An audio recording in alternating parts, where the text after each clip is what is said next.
So this is a walkthrough through the Blood on the Clocktower app through the storyteller perspective. So if you want to storytell, this is how you do it technically.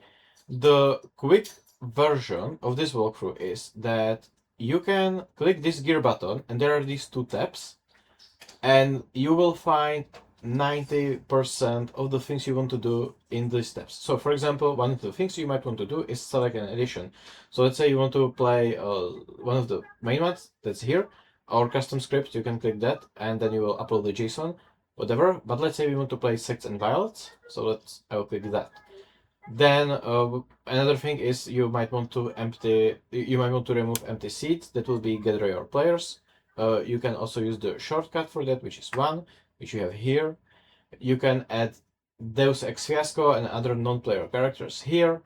And yeah, so building a back you do by selecting characters. You will see how many of each you should select for the count you are playing with.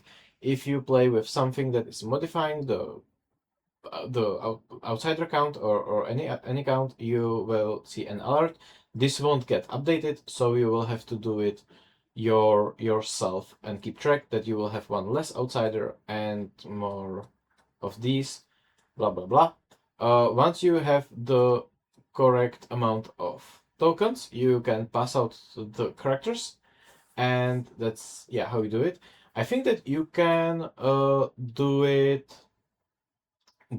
differently. If you want to assign the characters, you would have to add the gardener, I think, which is the NPC that should allow you to do that. So that's that. Now, the thing, once you pass out characters, you want to go to night. That's in the other tab, and you will have go to night phase. And what is super handy about the app is that you will see that like minion info and like who is minion, like this person and this person. And how do you and there's super efficient way to communicate through the app, which is through night cards. And these are like all the kinds of messages you might want to use. So to the minion, you would say this is the demon, and it already says who the demon is, and these are your minions, and you will send that. And you would do that for everyone. Now, I might talk in more depth about the night cards. So, for example, for the demon, you would also put like these characters are not in play. And if you set the bluffs here, like, okay, when you are setting the back, you also set what would be the bluffs. Then the demon will, you can send it to the demon will see the bluffs here. That's that. Now, if you want to the philosopher to pick a player, you will. Sorry, not philosopher pick a player, but like you want to ask them, do you want to use your ability? Then you send this message and you press send. I can't send messages to empty seats, but you get the idea. For evil twin, let's say we select that the evil it's going to be the oh wait, what? Okay. The oracle is going to be the what happened? Okay, sorry. Oracle is going to be the good twin, so I can click on this circle and select the good twin, the twin token, and I will show the evil twin I can press also on them, wake them, and say this player is, and now character oracle. Send. And then I would wake this player and say this player is character evil twin. Send.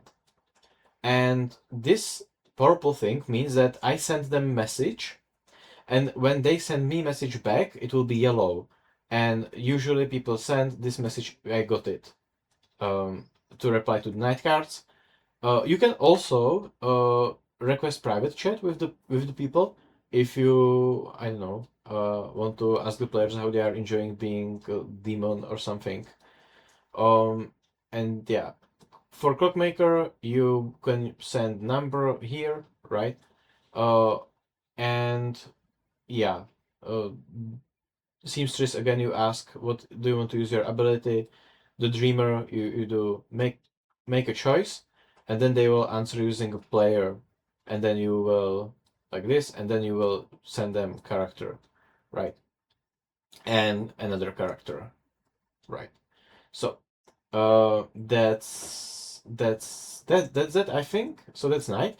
If someone is killed during the night, you just mark them like this, that, and you press N to toggle off the night phase.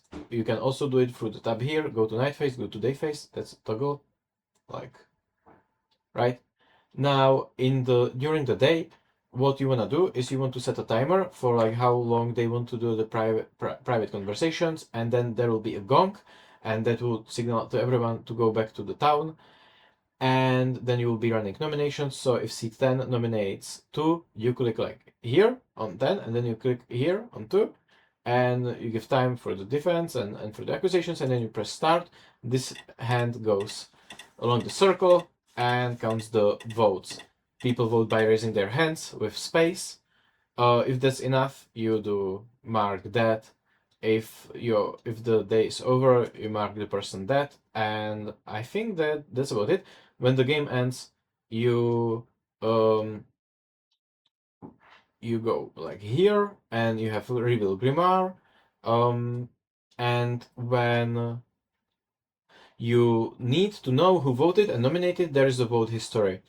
So that's how Storyteller can keep track very easily of who voted and nominated.